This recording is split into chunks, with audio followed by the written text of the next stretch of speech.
deu autorização para o abate por parte de policiais de criminosos que portassem armas de uso exclusivo das Forças Armadas.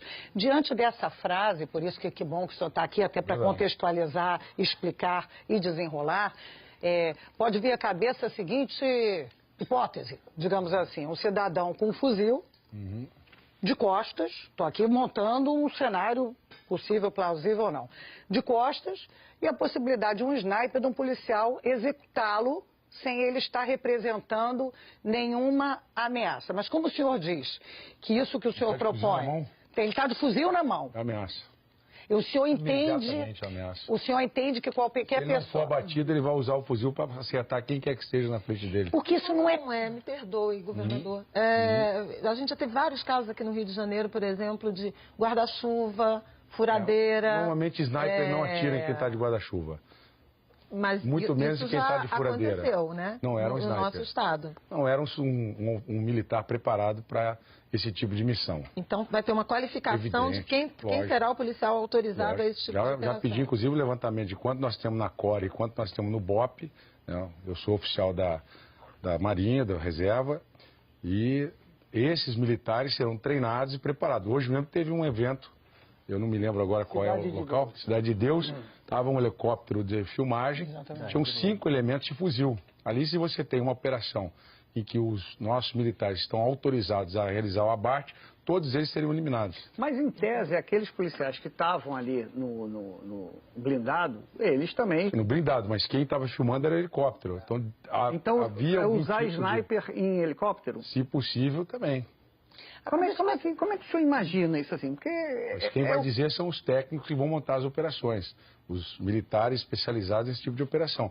Você tem 5 elementos de fuzil atirando contra o policial, todos em algum momento podem e devem ser abatidos para imediatamente cessar esse combate. Ô Witzel, o Código Penal não é todo mundo que entende esse artigo como o senhor entende. Exato. Não é verdade? Fiz mais de uma centena de tribunais do júri. Não, eu respeito absolutamente. Agora, como tem especialistas que dizem o seguinte, olha, o que está escrito aqui é o seguinte, para você tirar a vida de alguém, você não é autorizado a tirar a vida de ninguém, a não ser que... Seria de fuzil na rua. Mas isso não está lá, a não ser mas que a gente interpreta. Exato. A lei é feita para ser interpretada. Mas nós interpretamos a lei. E o senhor acha que essa sua interpretação da lei vai conseguir passar? Eu digo sempre o seguinte, prefiro defender o policial no tribunal até que é o funeral dele. Ou de quem quer que seja. Então, nós vamos enfrentar o tribunal, vamos ter gente capacitada para isso. Eu fiz uma centenas de tribunais do júri, como defensor público. E tribunal do júri é aquilo, é o povo julgando o povo. Se você consegue convencer que aquele acusado do crime é inocente, ele só precisa responder uma pergunta. Hoje o Código de Processo Penal foi alterado, culpado ou inocente, como é no caso do júri americano, né?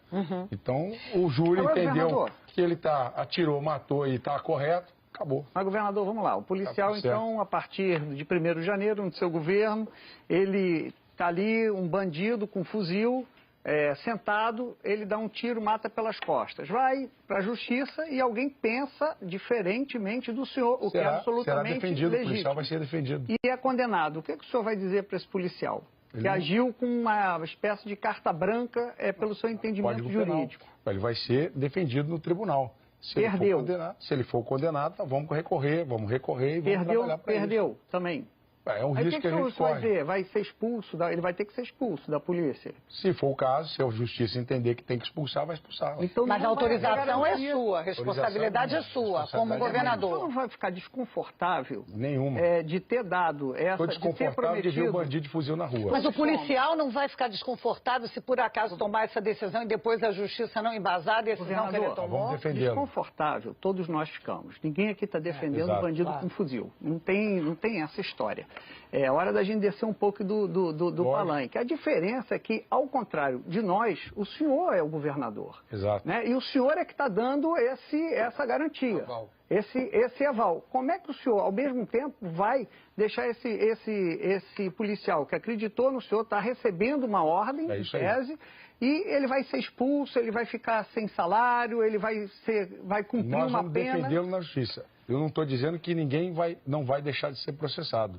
Ninguém está sendo enganado aqui. Mas o risco é do policial. O risco é nosso, do Estado. Não, mas quem vai estar na cadeia é o nosso policial. Do Estado. Ele vai avaliar a situação de risco, vai executar aquilo que ele está fazendo naquela missão e se tiver que enfrentar o tribunal, nós vamos enfrentar. Não, você pode colocar o que você quiser no Código Penal. Pode sempre ter um ministério, um promotor de justiça que entenda que é o caso de denunciar e vai denunciar. Agora, e vai ter que enfrentar no tribunal. Eu estou sentindo que o senhor está chamando bastante a responsabilidade para si próprio na questão da segurança. Então, deixa eu avançar um pouquinho, né? Porque tem outra proposta que é de extinção da Secretaria de Segurança. E aí eu vejo aí uma centralização maior de poder na figura do senhor, colocar o comando da Polícia Militar e da Polícia Civil com status de secretaria. É isso mesmo? A agenda de segurança é mais centralizada na figura do governador? E é esse o caminho, haja vista, que a intervenção está fazendo um trabalho muito junto com a Secretaria de Segurança nesse momento. Deixa eu fazer um adendo na questão da Maria. Uma das grandes preocupações justamente a falta de coordenação entre a Polícia Civil e a Polícia Militar, né? A extinção da Secretaria não agrava esse problema em vez de ajudar a resolver? Se está descoordenada com a Secretaria de Segurança, é porque alguma coisa está errada. O que está errado? A Secretaria de Segurança Pública, ela politiza um trabalho que tem que ser despolitizado. Hoje o Ministério Público tem independência. Você acabou de citar aí a questão. Se o Ministério Público denunciar, nós vamos defender. Aquela cabo Sastre de São Paulo, que matou com 2 tiros no peito um bandido, estava de arma na mão, ameaçando uma criança e a sua mãe, ela podia ter sido processada. E não faltou gente para dizer que ela estava fora de serviço, que ela não devia sacar. Gente para criticar e apresentar uma solução diferente sempre vai haver. Agora, o que nós não podemos é permitir que uma criança e uma mãe estejam sendo ameaçados por uma arma e a policial não tome a medida que tem que ser tomada. Então, é esse o marco divisório. Eu fiz vários tribunais de júri de policiais acusados de matar e todos foram absolvidos. Então, a questão é você não ter a dúvida de colocar em risco a sociedade. Bandido de fuzil na mão não é gente que presta.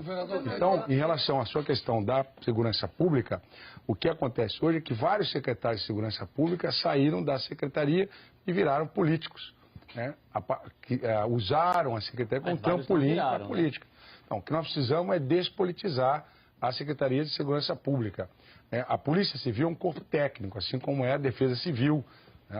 A saúde, você não coloca para ser secretário de saúde alguém que não seja médico, alguém que não seja da área da saúde.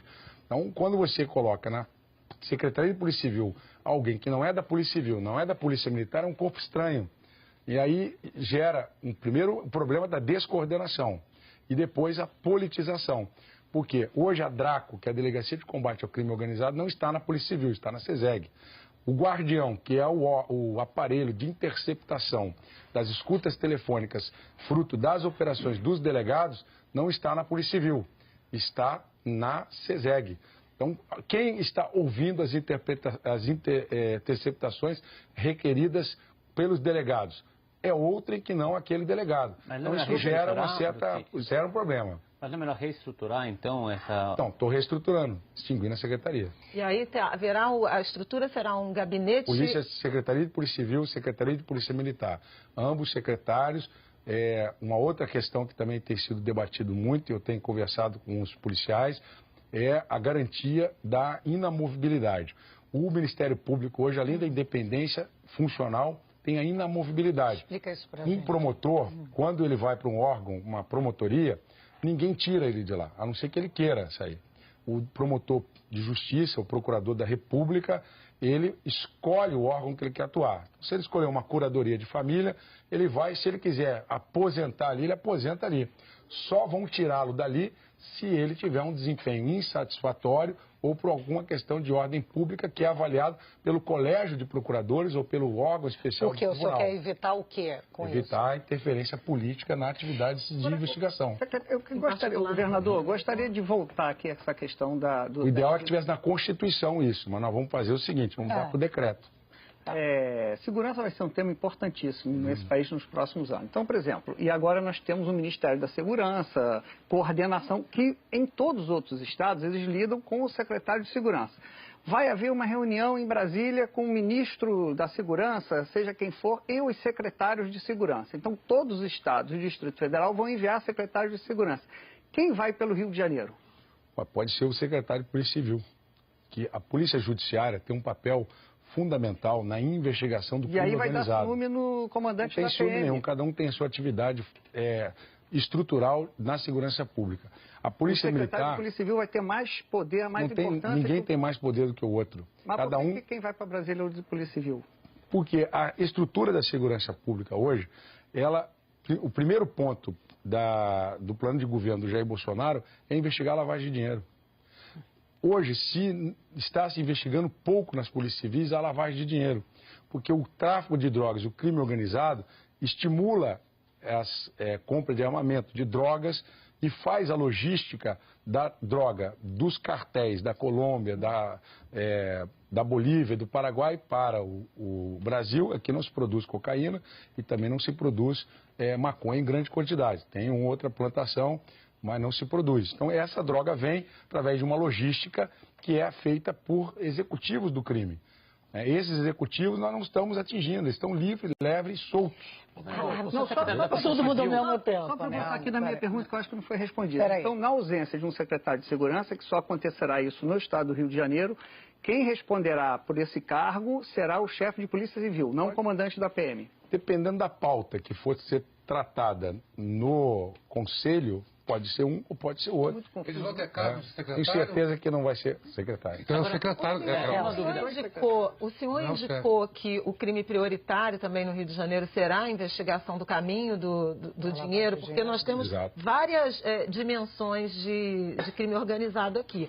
A milícia, o tráfico de drogas e de armas, o varejo, o roubo de cargas. Qual é a sua prioridade? Todas as áreas de crime organizado dependem de investigação da Polícia Judiciária. A milícia depende de você identificar quem são, onde eles estão atuando, qual tipo de crime que eles estão praticando. E isso não se faz por prisão em flagrante. Isso se faz, as vítimas não querem falar porque tem medo de morrer. Então você precisa montar operações de vigilância para poder obter as provas necessárias para executar as prisões. Então, isso se faz com a Polícia Judiciária. Hoje, a Polícia Judiciária está trabalhando basicamente com flagrante. Sem dúvida. Coisa que... Qual a prioridade? É milícia? É tráfico? Não, nós vamos investigar o crime organizado, seja ele de que forma for. Na milícia, no tráfico de armas, de drogas. Tem várias delegacias especializadas para isso. Então, o que nós precisamos é ter equipamentos para fazer análise de dados. Hoje não se tem isso. A Polícia Civil tem uma delegada que faz a lavagem de dinheiro. O Ministério Público tem um setor de inteligência, que é uma procuradora de justiça. Então, nós temos que aproximar os dois. Hoje não se tem convênio com a Polícia Rodoviária Federal nem com a Receita Federal para transferência de dados. Então, isso tem que ser feito. Analisar o relatório do COAF, que vem de forma eletrônica, para que se possa ter esse manejo de informações e como foi feito na Lava Jato. Você vai ter os resultados ali, vai aparecer um supermercado, vai aparecer uma padaria, vai aparecer um posto de gasolina com faturamento acima da média. Aí tem que ser montada uma operação. O governador? Vai ter imagem, por exemplo, de gente fazendo...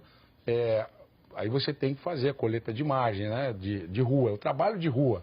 Então tem um foco de milícia na região tal. Então tem que ser feita a investigação ali, identificados esses elementos e requerida a prisão deles. Eu tenho a impressão, só um minutinho, eu tenho a impressão que fazendo isso que o senhor está falando, a gente pode ter uma diminuição de confrontos em comunidade. Procede? Procede. Isso eu acho importante se dizer. Né? Porque se a inteligência... Você asfixia a logística de fornecimento de armas e drogas e você abre também uma outra porta. Isso é um compromisso do senhor? Lógico, um compromisso. O confronto como principal ação da... Evidente, o confronto deve ser evitado, eu sempre disse isso.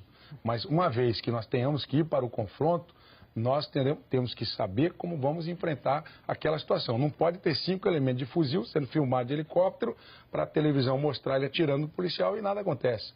Isso não pode acontecer. Qual será o papel da Polícia Militar no seu governo? A Polícia Militar tem um patrulhamento ostensivo.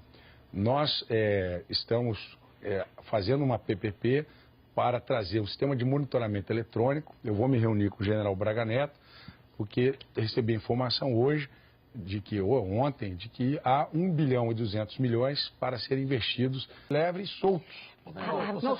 Todo mundo ao mesmo tempo. Só para voltar aqui na minha pergunta, que eu acho que não foi respondida. Então, na ausência de um secretário de segurança, que só acontecerá isso no estado do Rio de Janeiro, quem responderá por esse cargo será o chefe de Polícia Civil, não o comandante da PM. Dependendo da pauta que for ser tratada no conselho, pode ser um ou pode ser outro. Eles vão ter cargo de secretário? Tenho certeza que não vai ser secretário. Então, o secretário...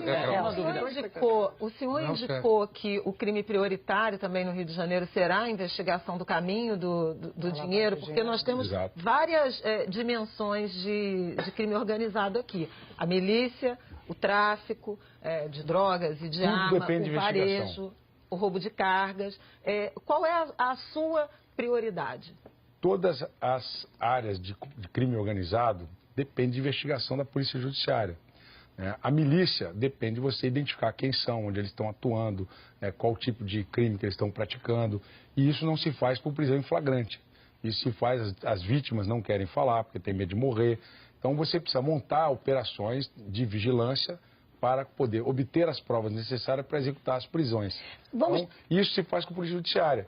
Hoje, a Polícia Judiciária está trabalhando basicamente com flagrante. Sem dúvida. Coisa que... Qual a prioridade? É milícia? É tráfico? Não, nós vamos investigar o crime organizado, seja ele de que forma for. Na milícia, no tráfico de arma, de drogas. Tem várias delegacias especializadas para isso.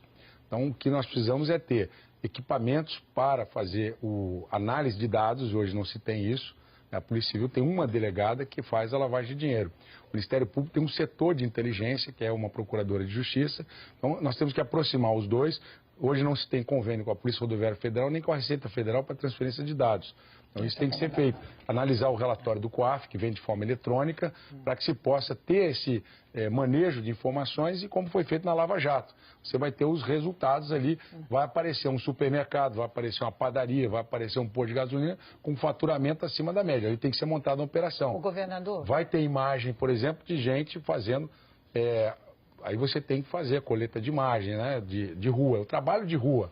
Então tem um foco de milícia na região tal. Então tem que ser feita a investigação ali, identificados esses elementos e requerida a prisão deles. Eu tenho a impressão, só um minutinho, eu tenho a impressão que fazendo isso que o senhor está falando, a gente pode ter uma diminuição de confrontos em comunidade. Procede? Procede. Isso eu acho importante se dizer. Não é porque se a inteligência... Você asfixia a logística de fornecimento de armas e drogas e você abre também uma outra porta. Isso é um compromisso do senhor? Lógico, um compromisso. O confronto como principal ação da... Evidente, o confronto deve ser evitado, eu sempre disse isso.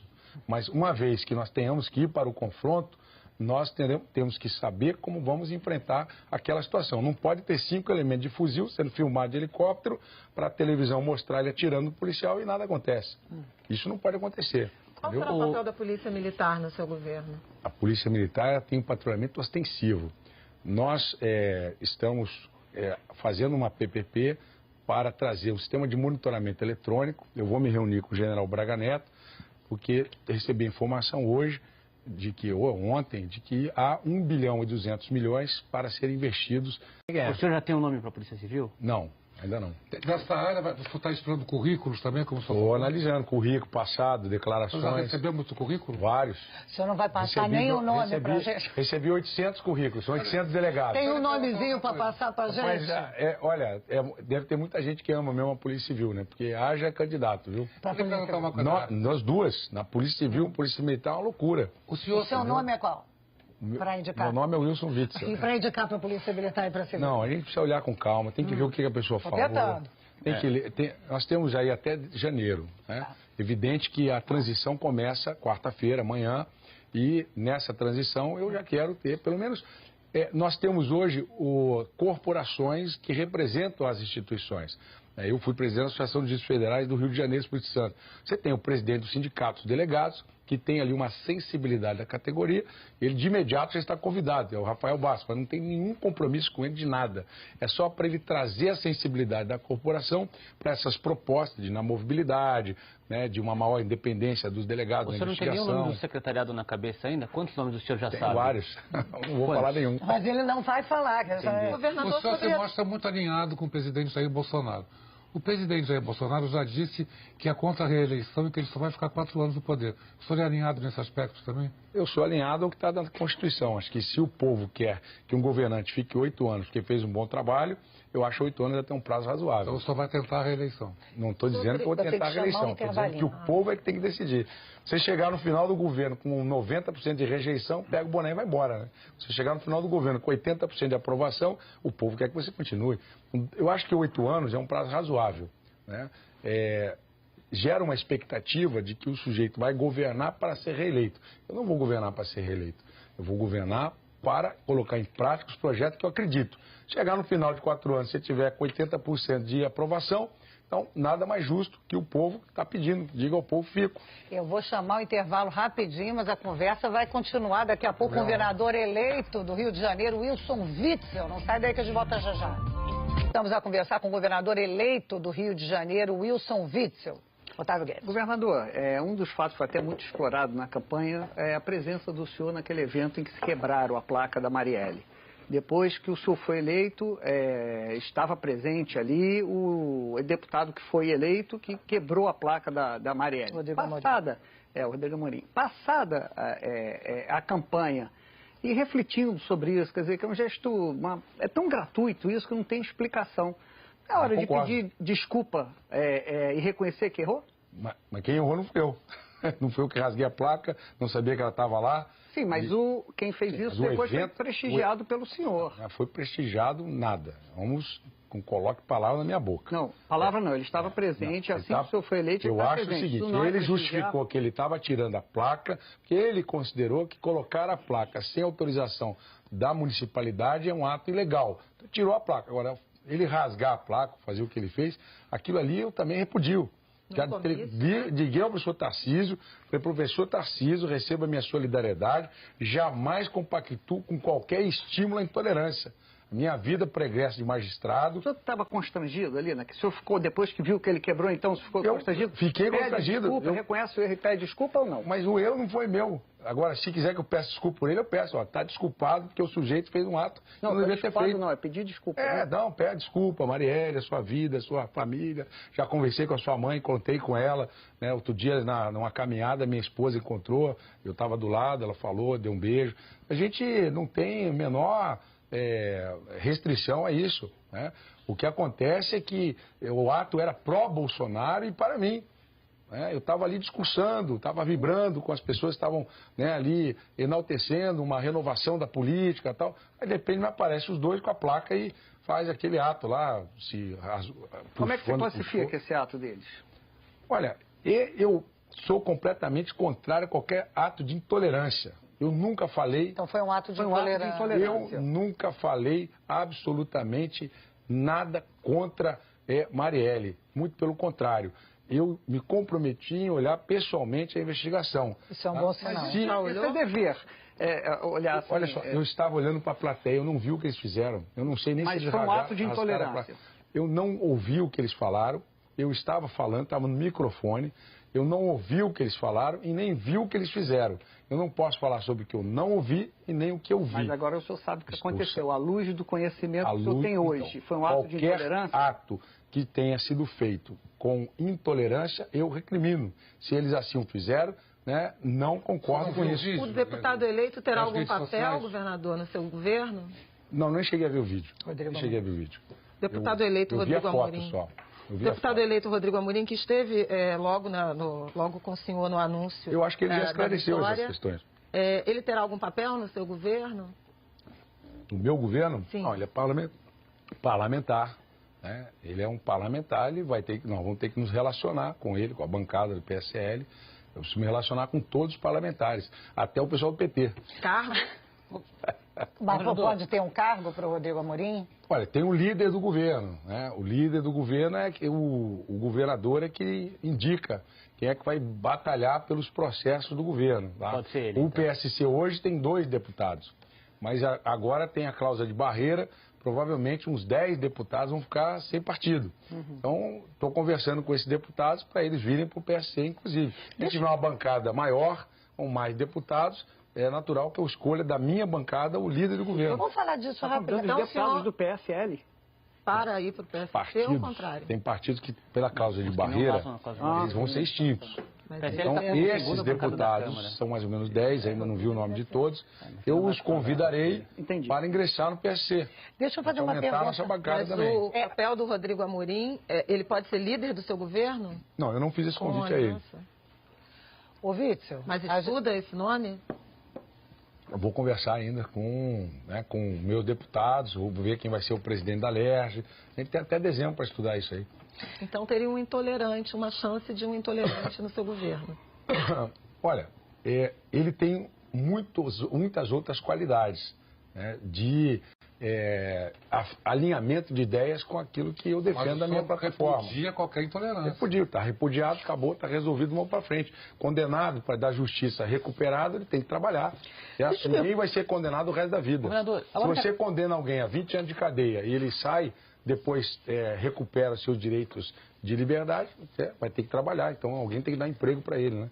Então a gente não pode viver eternamente no passado. Eu queria falar muito da base, né? Porque o governador tem que trabalhar, como o senhor bem disse, com a Assembleia, não tem jeito, né? Então temos 2 deputados do seu partido, temos os 13 do PSL, possivelmente essa base pode aumentar com o PROS, outros partidos, e a gente tem a velha política, que é da troca de cargos, muitas vezes necessária. Isso é zero no seu governo? Não, só gente técnica, capacitada. E se precisa, como atrair uma base maior para aprovar os projetos aqui na Globo News e dizendo que o deputado A, B, C ou D está votando contra o interesse do governo e vai afundar o Estado. É isso. É isso. E ele que responda pelos seus atos na próxima eleição. Caímos todos juntos. Então é isso, não tem troca de cargos, não tem... Afundamos nós e o Estado do Rio de Janeiro pela incompreensão de quem está votando o projeto. É o risco da democracia. Falando em afundando e questões que envolvem Assembleia, Parlamento, negociação entre governos, um dos seus planos, muito discutido na campanha, é a renegociação do regime de recuperação fiscal do Rio de Janeiro. É um regime que prevê, por exemplo, a privatização da SEDAI, e o senhor não é bem a privatização da SEDAI, né? O modelo não está definido ainda. O que se está previsto ali é algo que possa ingressar capital e pagar o principal, que é de 3 bilhões, e isso pode ser feito de outras formas que não seja privatização. Você pode fazer uma abertura de capital com lançamento de ações no mercado, né, primário, e aí sim você consegue ter ingresso de valores que pode pagar. Via parceria público-privada, mas IPO, com controle, né, estatal? Não, Bolsa de Valores, IPO, lançamento de título imobiliário. IPO, alguém mantém o controle. Sim, o controle seria do Estado e a gestão seria... Essa é uma das teorias que eu defendo, mas depende do BNDES. O BNDES vai ter mais um ano pela frente para fazer isso daí. E a lei de recuperação fiscal, nós temos mais 1 ano e 9 meses pela frente para conversar, para estudar. Renováveis por mais 3. Renovável por mais 3, só seguir a cartilhazinha lá, os 20 itens. Mas o senhor fala em renovação por renegociação e uma renovação por 100 anos... O que os especialistas acham bastante difícil, né? Pelo prazo. Qual é a sua disposição ou o que o senhor efetivamente espera conseguir nessa renegociação com o governo? Por isso que eu fui no domingo lá na missa de São Judas Tadeu, das causas impossíveis. Fui pedir a ele para que me ajudasse a fazer a renegociação da dívida. Mas, assim, brincadeiras à parte, né? Porque o senhor não é católico, né? Eu sou católico. Ah, é católico? Sou católico, não sou evangélico. Ah, tá. Embora eu tenha o maior prazer assistir os cultos e ouvir os cantos de louvor, me deixa muito feliz. Todos os que eu fui, eu não fui para pedir voto, eu fui ali para orar. Então, é a minha fé. E a gente sabe que essa recuperação fiscal, outros estados vão começar atrás dela agora. Isso. E os governadores já estão fazendo acampamento lá na frente da casa do Jair, principalmente Minas Gerais, Rio Grande do Sul, agora o pessoal cai, né? A ficha, opa, não tem dinheiro para pagar salário, vamos correr atrás da recuperação. É uma medida que outros estados vão querer. Nós já estamos com a nossa aqui garantida. É o melhor modelo, né? No momento hoje é o que nós temos. Então nós temos que cumprir essas medidas. E o governador Pezão está cumprindo as medidas, com uma certa folga, inclusive, segundo ele me disse hoje. Eu fiquei muito feliz de ouvir isso, que a gente tinha os relatórios não estava gostando muito que eu estava lendo os relatórios. Mas ele me disse que alguns itens do relatório, como a reforma administrativa, aumento de carga tributária, não estão finalizados. Então, a perspectiva era boa. Então, de certa forma, a gente tem 1 ano e 9 meses pela frente e depois mais 3, o que dá até o término desse mandato, uma certa tranquilidade. E nós precisamos, depois desse tempo, se for o caso, ter uma outra medida, né? Se for o caso, de alongamento da dívida, se não puder pagar a parcela, né, da dívida. Mas então o senhor recuou daquela proposta inicial de campanha, de alongar por 100 anos, que era fundamental, né, fazer esse alongamento por 100 anos? Eu acredito. Recuar no sentido de, como o senhor mesmo falou agora, que está tendo mais, né, contato com a realidade do governo sobre essa nova ótica. Você lendo o relatório, você fica assustado, porque aumentou tributo, reduziu a arrecadação, né? Agora, com o secretário de Fazenda debaixo do braço e olhando os números com calma, a gente pode repensar para ver se essa medida ainda pode ser uma salvaguarda do Estado até o final. Hoje o governador Pezão disse que é uma salvaguarda, que acha razoável, que vai ter agora uma demonstração das perspectivas do cumprimento daquelas 20 metas. Então o senhor reavaliou, né? Assim, só para a gente ter isso claro. Exatamente. A conversa de hoje foi uma conversa muito esclarecedora, que eu não tinha tido antes com ele. A dívida total que o Estado acumulou ao longo dos anos, a chamada dívida consolidada, é mais de 149 bilhões de reais. Esse valor é 270% maior que a receita, que está em 55 bilhões de reais. Então tem aí uma distância... A receita era para estar em 100. Né? E como é que se lida com isso, né? Tem que aumentar a receita do Estado, tem que ser um Estado que atrai investimento, mais empresas. Nós temos várias áreas canteiros de atividade industrial, Porto Real um exemplo, você tem Pádua. Então agora você tem que abrir, né, de forma objetiva. Olha, tem um governo aqui que tem 4 anos pela frente. Mas como é que você atrai? Oferecendo incentivos? Oferecendo incentivo, abrindo as perspectivas. Aqui dá para instalar uma indústria eletrônica, aqui, indústria de peças para petróleo e gás. Então, mostrar o Estado, né, para empresas, para fundos internacionais que queiram aqui fazer as suas empresas exportar a partir daqui, inclusive. Indústria de processamento de alimentos, tá? Incentivo, o senhor não está abrindo mão de receita no momento e privilegiando... Se você não tem a receita e você consegue atrair, você pode não estar tendo... Você está zero. Se você atrai o investimento, você gera emprego e gera melhor poder de compra do trabalhador, consequentemente vai afetar na arrecadação em algum momento. Então, o que nós precisamos ter é prestigiar empresas que tenham geração de emprego e tenham alta capacidade de colocar essa mercadoria no mercado. Governador, o senhor chegou a falar na campanha que seus filhos iam estudar escola pública?